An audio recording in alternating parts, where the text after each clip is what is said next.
Aquarians, let's say कि 27 नवंबर 2024 का divine message, goddess guidance, universal message क्या है आज के दिन, आपको क्या जानने की ज़रूरत है। और अगर ये पर्टिकुलर आज के दिन की सिचुएशन के लिए नहीं है तो ये एक ओवरऑल गाइडेंस हो सकता है आप लोगों के लिए। कल मैंने डिवाइन मैसेज नहीं देखा था, रीज़न कि दिसंबर की रीडिंग करनी थी, तो थोड़ा सा अपने आप को फ्री रखा है ताकि एनर्जीज जो है वो कहीं इंटरप्ट ना हो और थोड़ा सा इनर वर्क कर लूँ। और फिर क्योंकि अभी दिन कम बचे हैं तो ऐसा था कि दिसंबर की रीडिंग कर लूँ बिना ज़्यादा बड़ा ब्रेक लिए। तो लव रीडिंग भी मैंने छोटी सी क्यूट सी कर दी थी कल, लेकिन डिवाइन मैसेज चेक नहीं किया था। तो आज हम देखते हैं कि क्या डिवाइन मैसेज आता है। और दिसंबर की रीडिंग रेडी है, एडिट करके बिल्कुल मैं आप तक पहुंचाऊंगी उसे। लेट्स सी क्या मैसेजेस हमें मिलते हैं 27 नवंबर के लिए। Please universe, please divine power, please spirit guide, please give me the accurate message which are in our higher goods. Thank you so much. Alright,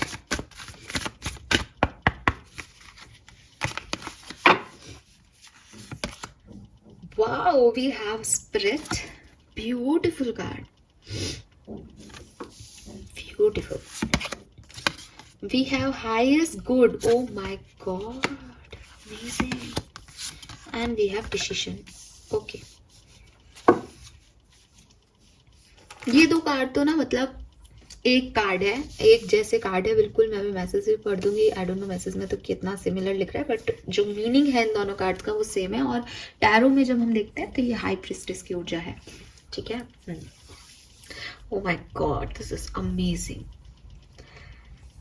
so colour of the day definitely मुझे yellow colour दिखता है आज के लिए। Yellow, बिल्कुल yellow से मुझे ऐसा लगता है जैसे आपको आपके डाइजेस्टिव सिस्टम का भी थोड़ा सा ध्यान रखने की ज़रूरत है।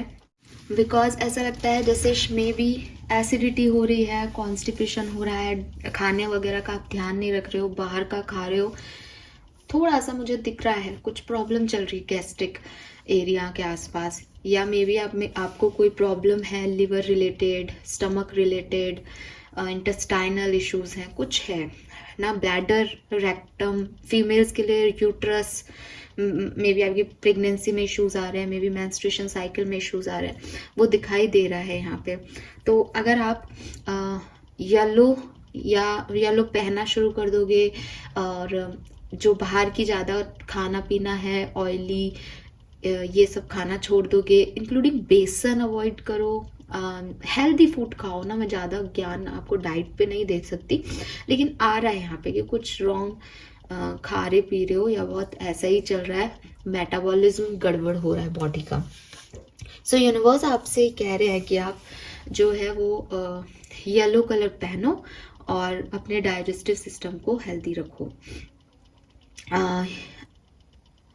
नंबर्स की अगर मैं बात करती हूँ, मुझे नंबर 6 दिखता है, number 9, number 3, wow 369, oh my god, we have the manifestation number. 369 एक मैनिफेस्टेशन कोड है। अगर आपने कभी सुना हो तो आपने सुना होगा इसके बारे में, इस नंबर के बारे में, कि आपकी इच्छाओं को, आपकी इच्छाओं के इंटेंशन को और आपकी इच्छाओं के आने वाले आउटकम को अगर आप 369 के फॉर्म में लिखते हैं, दिन में 3 बार, फिर 6 बार, फिर 9 बार, या पहले 3 बार, फिर 6 बार, फिर 9 बार, सुबह 3 बार, आफ्टरनून में 6 बार, इवनिंग में 9 बार, ऐसे अगर आप ऐसे इसको 369 के फॉर्मेट में लिखते हैं तो आपके मैनिफेस्टेशन बहुत जल्दी पूरे होते हैं। नेस्ला ने ये कोड दिया था मैनिफेस्टेशन का।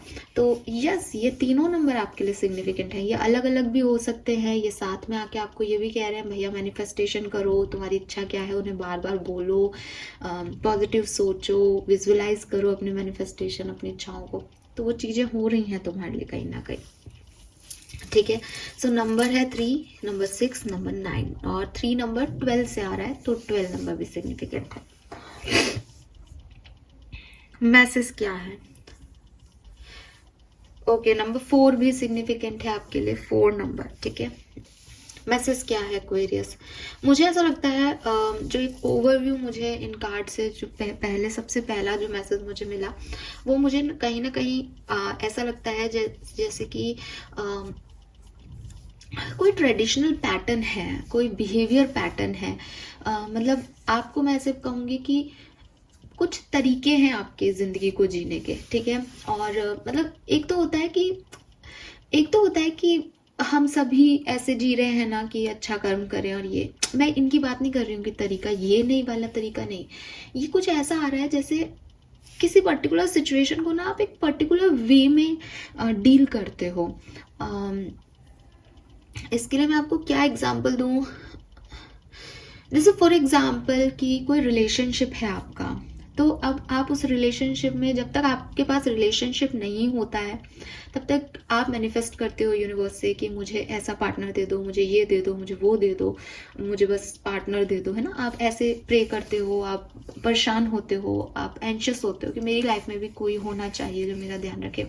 फिर जब आपको पार्टनर मिलता है, अवेलेबल होता है, तो थोड़े टाइम तक तो आप उसकी बहुत केयर करते हो कि यस मुझे फाइनली कुछ मिल गया, लेकिन फिर ना आप एक बोर्डम फील करने लग जाते हो। या यहाँ पे एक्चुअली मैं बोर्डम भी नहीं कह रहा, यहाँ पे वो ये बता रहा है कि आप एक पर्टिकुलर बिहेवियर उस पार्टनर के साथ करने लग जाते हो। जैसे फॉर एग्जाम्पल कि आप उस पार्टनर को कुछ अपने पास्ट के बारे में बताने लग जाते हो, है ना। तो आपने पहले वाले लोगों के साथ भी ऐसा किया कि आप अपने पास्ट के बारे में बताते हो, आपने दूसरे पार्टनर के साथ भी ऐसा किया, और अब जब आप दोबारा से कुछ रीस्टार्ट करो तब भी आप यही कह रहे हो कि मेरे पास्ट में तो ऐसा ऐसा ऐसा ऐसा हुआ था। एंड खास ये है इस पूरी कहानी में कि यू नो दैट कि वही एक पर्टिकुलर ट्रिगर पॉइंट है जिसकी वजह से चीज़ें पास में खराब हुई हैं। अब आप सेम रवैया यहाँ पे भी अपना रहे हो, और आपको लग रहा है कि अब तो मैं सही कर रहा हूँ, या मैं तो खुश हूँ, सब कुछ अच्छा है, और अब वो सेम पास जैसा हो जाएगा तो आप फिर यूनिवर्स को टोकने लग जाओगे कि मेरे साथ आप हमेशा ऐसा क्यों करते हो, या मेरी लाइफ में आप आधी अधूरी रिश्ते क्यों बनाते हो। यूनिवर्स ने आपके लिए पूरा ही रिश्ता बनाया था, बट आप उसको जैसे डील कर रहे हो, आप उस पर भी तो फोकस करो। तो कहीं ना यहाँ पे एक मैसेज है आपके लिए कि आप जो डिसीजन मेकिंग करते हो, आप जो चॉइसेस अपने लिए चूज करते हो, आप जिस तरीके का बिहेवियर पैटर्न अपने लिए चूज करते हो, आप जैसे जाना चाहते हो किसी सिचुएशन में, उन पैटर्न्स पे थोड़ा फोकस करो। बिकॉज जहां से मैं समझ रही हूँ ये मैसेज ऐसा ही है कि कुछ गड़बड़ ही कर रहे हो ठीक है, ये एक ओवरऑल मैसेज है। बिकॉज जब हम हाई प्रिस्टिस का कार्ड भी देखते हैं ना, तो हाई प्रिस्टिस यही कहता है कि इंस्टिंक्ट हाई है उस पर्सन के, लेकिन कहीं ना कहीं वो पर्सन जो है अपने इंस्टिंक्ट को, या तो आंखें उसकी बंद है हाई प्रिस्टिस के कार्ड में, तो वो अवॉइड कर रहा है, देख नहीं पा रहा, सुन नहीं पा रहा, और अपने में ही है, उस वो छुपा रहा है जो लोगों से चीजें, वो अपने इमोशंस अपने अंदर रख के बैठा है, उसको कुछ नहीं बताना। और हाई प्रिस्टिस है, इट मीन्स कि वो एक्सट्रीम नॉलेजेबल पर्सन है, एक्सट्रीम नॉलेजेबल, जिसको पता है कि क्या करना है। मुझे पता नहीं क्यों जब भी मैं ऐसी बात कुछ बोलती हूँ, मुझे एक अपने ही अंदर से एक आवाज़ आती है कि इट्स राहु। मे बी आपकी लाइफ में कोई राहु की महादशा, या राहु सिग्निफिकेंटली राहु कहीं इन्फ्लुएंस कर रहा है आपको, क्योंकि राहु जब इन्फ्लुएंस करता है लोगों को तो ऐसा होता है। अगर आपके डेट ऑफ बर्थ में नंबर 0 आ रहा है, जैसे फॉर एग्जांपल आपका डेट ऑफ बर्थ 10 है, 20 है, 30 है, तो भी आपके लिए ये बात होगी, बिकॉज 0 जो है वो बेसिकली राहु की प्रेजेंस को शो करता है। और अगर आप अपनी कुंडली दिखाएं, या आपको पता हो अपनी वैदिक एस्ट्रोलॉजी के बारे में, तो कहीं ना कहीं जिस घर में राहु है वहीं के सिचुएशन में ये आपके साथ होता होगा ज़्यादातर। जैसे फॉर एग्जांपल आपके फर्स्ट हाउस में है, तो लग्न में बैठा है राहु, तो वो आपकी ओवरऑल सारी चीज़ों को कहीं ना कहीं अफेक्ट करेगा। 7th हाउस में है, शादी का है, तो वो लव लाइफ में, पार्टनरशिप में इश्यूज करेगा। तो वही मुझे दिखता है कि क्योंकि राहु के लिए ऐसा बोला जाता है कि वो भ्रमित है कि मुझे पता है मुझे क्या करना है, लेकिन फिर भी मैं वो नहीं कर रहा जो मुझे करना चाहिए, और मैं वही कर रहा हूँ जो मुझे पता है कि गलत है। अब ऐसी स्थिति में जब आदमी आ जाता है ना, तो उसका खुद पे सुध-बुध नहीं रहता, और जब चीज़ें खराब हो जाती है उसके बाद उसको लगता है उस शिट मैंने फिर से वही क्यों किया, जबकि मैं जानती थी या जानता था मुझे ये नहीं करना है इस बार। तो कुछ ऐसा हो रहा है आपके साथ एक्वेरियस, तो फोकस करो। बिकॉज चाहे कोई राहु हो, कोई केतु हो, शनि हो, कोई भी हो, थोड़ा सा लॉजिकली चलोगे ना सिचुएशन में, थोड़ा सा प्रैक्टिकल हो जाओगे, थोड़ा सा खुद पे कंट्रोल करना सीखोगे, तो चीज़ों ऐसी नहीं है कि संभाली नहीं जा सकती। और गाइडेंस का मतलब तो यही है कि मैं आपको गाइड कर रही हूँ, अब आप उस पर देखो कि मुझे क्या नहीं करना है। ठीक है, अब मैसेजेस पढ़ लेते हैं हम कि क्या आ रहे हैं. Change me divine beloved into one who knows my spirit is eternal and ageless. Let me release any old idea of constriction or limitation. My whole being is filled with joy, energy, and beauty, a vessels for the divine Shakti. Oh my God, divine Shakti. I am filled with light. Okay, so maybe आप में से काफ़ी लोग कुछ बड़ी उम्र के लोग हैं, 36 प्लस हो सकते हैं. हमें 369 दिखा था. मे बी कुछ लोग मुझे आफ्टर रिटायरमेंट भी सुन रहे हो आज. बिल्कुल ऐसा मुझे लगता है. तो यूनिवर्स आपको कह रहे हैं कि अगर आप लाइफ की किसी ऐसी फेज में हो कि आपको लगता है मेरी उम्र निकल गई इस काम को करने की, ठीक है, कि अब मैं ये सब नहीं कर सकता या कर सकती. यार आप क्या मतलब, मुझे याद आ रहा है ये बोलते हुए अभी मुझे ऐसे स्ट्राइक हो रहा है कि मैं कई बार ऐसे बोलती हूँ एंड मेरे फ्रेंड्स बोलते हैं तू बूढ़ी हो गई क्या जो तू ऐसे. लाइक नहीं यार, अब वो एज नहीं रही कि अपन ये सब करूँ. मतलब मुझे इतना नहीं है. वैसे भी स्पिरिचुअलिटी में नहीं भी होता है इतना सब कुछ कि हम माथा फोड़ी करें फालतू की, लेकिन कई बार ऐसे बोलता है. बट यूनिवर्स आपको मैसेज दे रहे हैं कि अगर आपको भी ऐसा लगता है ना कि ये काम मैं अब नहीं कर सकता बिकॉज ये मुझे 2 साल पहले करना था, अब तो मैं बूढ़ा हो रहा हूँ या बूढ़ी हो रही हूँ, या बूढ़ा और बूढ़ी एज की भी बात नहीं, कहीं ना कहीं आपको लगता है कि अभी इसका समय निकल गया. तो यूनिवर्स कह रहे हैं नहीं, किसी का भी इस चीज़ का समय नहीं निकला है. सब चीज़ों का एक राइट टाइम होता है. जब वो आती है सामने तो उसको जीना चाहिए because age is just a number. आपने गणित पढ़ ली तो आप जब से पैदा हुए उसमें गणित लगा लेते हो. एक बार इमेजिन करो कि हमारे पास मैथमेटिक्स नहीं होती, हमारे पास नंबर्स नहीं होते, तो क्या हम इस एज में पढ़ते, तो क्या हम टाइम में पढ़ते. आजकल कितनी सारी मूवीज आ रही है टाइम को लेकर के कि टाइम जो है वो इधर उधर एक्सचेंज हो रहा है. सो मतलब मैं नहीं कह रही हूँ मैं बिलीव करो, बट एक बार सोच के देखो कि अगर ये सब नहीं आखिर ये डेवलपमेंट हमारे ही तो है ना, साइंटिस्ट ने ही तो ढूंढे है ना जीरो वगैरह को. तो अगर नई नंबर ढूंढे जाते तो आप क्या ही कर लेते, तो आप जीते ना, जब जो आ रहा है उसको जीते ना. तो यूनिवर्स का तो मेथड यही काम कर रहा है कि तुमने बनाया है, कभी तुम नंबर बना लेते हो, कभी तुम टाइम का रोना रोते रहते हो, कभी तुम कुछ करते रहते हो. मैंने तो तुमको जन्म दिया है, जियो, जब जो चीज़ मिले उसको जियो, जैसा अच्छा लगता है वैसा जियो, अच्छे तरीके से अच्छे कर्मों के साथ जियो अपनी जिंदगी, और आ जाओ मेरे पास वापस.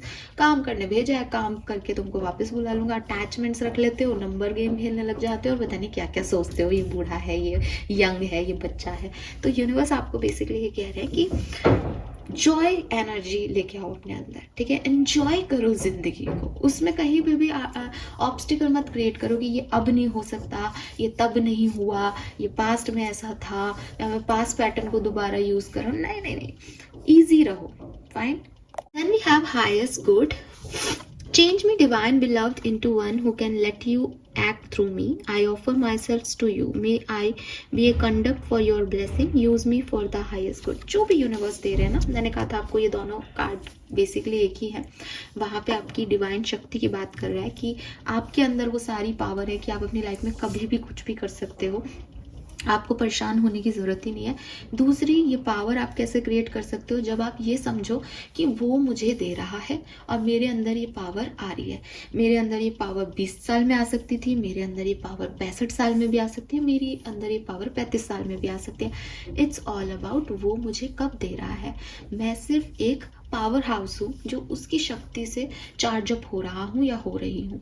तो अगर आप ये मान के चलोगे, देन जो कुछ भी आ रहा है आप उसको अपनी डिवाइन शक्ति की ब्लेसिंग मान के और आगे फॉरवर्ड ले के जाओगे. अगर आप ये नहीं मानोगे कि वो उससे आ रहा है, तो आपको लगेगा कि मुझे करना है और मैं तो अब बूढ़ा हो गया, या मेरे में तो अब एनर्जी नहीं है, या अब तो मैं ये नहीं कर सकती भाई. ठीक है, आपको क्या, मैं तो खुद के लिए कह रही हूँ. बट यूनिवर्स आपको यही कह रहे हैं कि उनकी ब्लेसिंग मानो. जो कुछ भी आ रहा है ना, मानो वो तुम्हें देना चाह रहे हैं. तुमने कुछ अच्छे कर्म किए हैं कि वो तुमको आज ये दे रहे हैं, इस उम्र में दे रहे हैं, अभी दे रहे हैं. Let's do it. Fine. And then ये कार्ड है decision. Change me, divine beloved, into one who can offer all decisions to you. May I trust during time of transition that the perfect action will be shown. Grant me patience to allow events to line up as they needed to. अभी अगर आपको ना कोई decision making में issue आ रहा है, आपको लग रहा है कि मुझे ये करना चाहिए या नहीं करना चाहिए, कोई कन्फ्यूज़न हो रहा है आपकी लाइफ में जिसमें आप कोई एक्शन नहीं ले पा रहे हो, आपको समझ भी नहीं आ रहा, या आपको लग रहा है नहीं मैं तो ये ले लेता हूँ, होगा जो देखा जाएगा, तो यूनिवर्स आपको कह रहे हैं कि इट्स नॉट द टाइम कि आप ये कहो कि मैं तो ये कर लेता हूँ। ठीक है, आप इस समय सरेंडर कर दो। ये बहुत अच्छा टाइम है जब आप यूनिवर्स को, ब्लेसिंग को ऐसे मानो कि वो जो मुझे देना चाह रहे हैं वो ब्लेसिंग है, चाहे वो मुझे कुछ चीज़ दे रहे हैं, चाहे वो मुझसे कुछ चीज़ छीन रहे हैं, वो उनकी ब्लेसिंग के थ्रू मेरे साथ होगा। तो जो होगा अच्छा होगा वाला जो हम बोलते हैं ना एक चीज़ की, ठीक है मुझे इसमें हर तरह से राजी हूँ मैं, ये चीज़ हो जाए तो भी मेरे लिए अच्छी है, ये चीज़ नहीं होगी तो भी अच्छी ही होगी, वो वाले सरेंडर मोड पे आ जाओ Aquarius. Because it's not the time कि आप एक परफेक्ट एक्शन को कहीं ढूंढो या परफेक्ट एक्शन को अपने अंदर से सर्च करके लाओ, नहीं, it's time for high priestess. High priestess क्या है? आइज बंद है कि मुझे तुमसे कुछ भी नहीं चाहिए, मैं अपनी डिवाइन एनर्जीज को इम्प्रूव कर रहा हूँ। मेरी डिवाइन एनर्जीज क्या है कि मुझे कंट्रोल आता है, अगर सिचुएशन मेरे अकॉर्डिंग नहीं भी होंगी तो भी मैं इतना ही पोलाइट और काम हूँ, अगर सिचुएशन मेरे अकॉर्डिंग हुई तो भी मैं इतना पोलाइट और काम हूँ, मुझे सिचुएशन नहीं चेंज कर पाएंगी, ये मेरे अंदर की शक्ति है। तो स्पिरिट, हाईएस्ट गुड और फिर डिसीजन, ये एक्चुअली आपको ये कार्ड्स जो है वो चिल्ला चिल्ला के यही कह रहे हैं कि अपने हिसाब से चीज़ों को होने दो, अब जैसे चीज़ें हुई उनको अपना ब्लेसिंग मान लो और अपनी एनर्जी को एकदम फुलफिल रखो, एंजॉय करो कि जो कुछ भी हो रहा है वो कितना सुंदर हो रहा है, कितना बढ़िया हो रहा है मेरे लिए।